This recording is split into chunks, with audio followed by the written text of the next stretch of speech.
السلام علیکم ورحمۃ اللہ وبرکاتہ۔ عقل مند انسان وہ ہے جو رمضان کے آنے سے پہلے ہی رمضان کی تیاری شروع کر دے۔ تو رمضان بہت ہی قریب ہے، ہمیں ابھی سے ہی رمضان کی تیاری شروع کر دینی چاہیے۔ نبی کریم صلی اللہ علیہ وسلم رمضان المبارک کے آنے سے پہلے ہی دعائیں شروع کر دیا کرتے تھے۔ اللہم بارک لنا فی رجب و شعبان و بلغنا رمضان، کہ اے اللہ جب رجب اور شعبان میں آپ مجھے برکت عطا فرما دیجئے اور اتنی برکت عطا فرما کہ ہمیں رمضان تک پہنچا دے، یعنی ہمیں رمضان کا مہینہ نصیب ہو جائے۔ تو رمضان کو پانے کی دعا نبی کریم صلی اللہ علیہ وسلم 2 مہینے پہلے سے ہی شروع فرما دیا کرتے تھے۔ حالانکہ اگر میرے نبی دعا نہیں مانگتے پھر بھی کوئی مسئلہ نہیں ہوتا، کیونکہ میرے نبی بخشے بخشائے ہوئے ہیں۔ نبی کریم صلی اللہ علیہ وسلم کی وجہ سے ساری کائنات وجود میں آئی۔ اللہ رب العزت کے بعد اگر کسی کا مقام ہے تو وہ نبی کریم صلی اللہ علیہ وسلم کا مقام ہے۔ اتنا اونچا مقام ملنے کے باوجود نبی کریم صلی اللہ علیہ وسلم رمضان سے 2 مہینے پہلے سے ہی رمضان تک پہنچنے کی دعائیں اللہ تعالیٰ سے مانگا کرتے تھے۔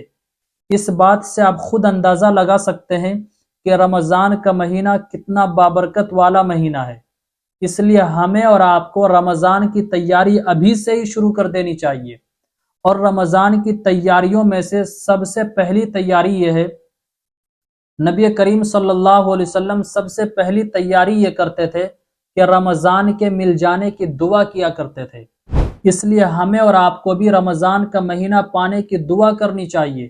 خوب گڑ گڑا کر اللہ تعالیٰ سے دعا کریں کہ یا اللہ مجھے رمضان مل جائے، یا اللہ میری عمر اتنی بڑھا دے کہ مجھے رمضان کا مہینہ نصیب ہو جائے۔ کتنے لوگ پچھلے سال ایسے تھے جو ہمارے ساتھ تھے، رمضان میں ہمارے ساتھ عبادتیں کیا کرتے تھے، روزے رکھا کرتے تھے، لیکن آج وہ ہمارے بیچ نہیں ہے۔ اور کتنے لوگ ایسے ہوں گے جو ابھی ہیں ہمارے ساتھ، شاید ہم سمیت ان میں سے کچھ رمضان دیکھ پائیں یا نہ دیکھ پائیں۔ ہم تو دعا کرتے ہیں یا اللہ جتنے بھی مجھ سے محبت کرنے والے محبین ہیں، تیرے نبی سے محبت کرنے والے ہیں، مسلمان ہیں، انہیں رمضان کا مہینہ نصیب فرما۔ لیکن موت کا تو کچھ پتہ نہیں ہے۔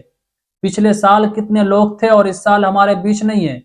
کسی کا ایکسیڈنٹ سے حادثہ ہو گیا، کوئی بیماری کی وجہ سے دنیا سے چل بسے، اور کوئی ٹھیک ٹھاک تھے اسی حالت میں دنیا سے چلے گئے۔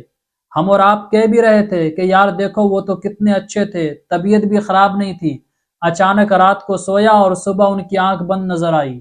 تو میرے عزیز بھائیوں اور بہنوں، اللہ کا شکریہ ادا کیجئے کہ اللہ تعالیٰ نے ہمیں رمضان کے بہت ہی قریب پہنچا دیا ہے۔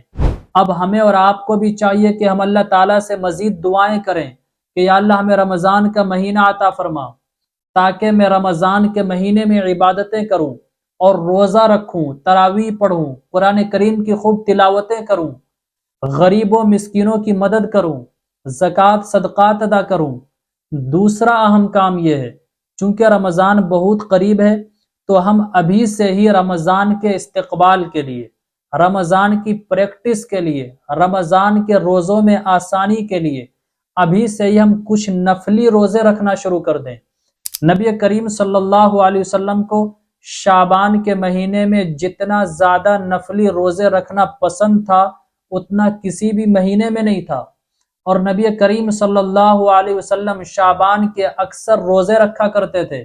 تو ہمیں بھی چاہیے کہ جو بچے کچھ دن ہیں ان دنوں میں ہم کچھ روزے رکھ لیں، 1 رکھ لیں، 2 رکھ لیں، 4 رکھ لیں، 5 رکھ لیں، اور اس جگہ اس بات کو بھی یاد رکھیں جس طریقے سے شعبان کی 15ویں تاریخ کو روزہ رکھنے کی فضیلت اور ثواب ہے، سیم اسی طرح شعبان کے پورے مہینے میں چاہے آپ جس دن بھی روزہ رکھیں اس کی فضیلت اور ثواب وہی ہے جو شعبان کی 15ویں تاریخ کو روزہ رکھنے کی فضیلت اور ثواب ہے۔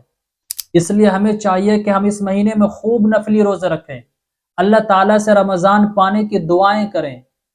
ان دونوں باتوں پر ہمیں چاہیے کہ ہم خود بھی عمل کریں، اور یہی باتیں اپنے گھر کے افراد کو بھی ہم بتائیں، رشتہ دار کو بھی بتائیں، دوست و احباب کو بھی بتائیں، اور اگر موبائل میں گروپس ہے تو ان گروپ سے میں اس کلپ کو ڈال دیجئے۔ جتنے بھی سوشل میڈیا کے آئیکونز ہیں سب جگہ شیئر کیجئے۔ دین کی بات ہے، دین کی بات کا پھیلانا صدقہ جاریہ ہے، بہت بڑا اجر اور ثواب کا کام ہے۔ السلام علیکم ورحمۃ اللہ وبرکاتہ۔ اسلامک اسکالر مفتی خضر حیات پارس منی کے آفیشیل چینل کو سبسکرائب کیجئے، جہاں پر ملیں گے آپ کو مفتی صاحب کے بیانات، اسلامک ہسٹری، شرعی مسائل اور بھی بہت کچھ سیکھنے کو۔ جزاک اللہ۔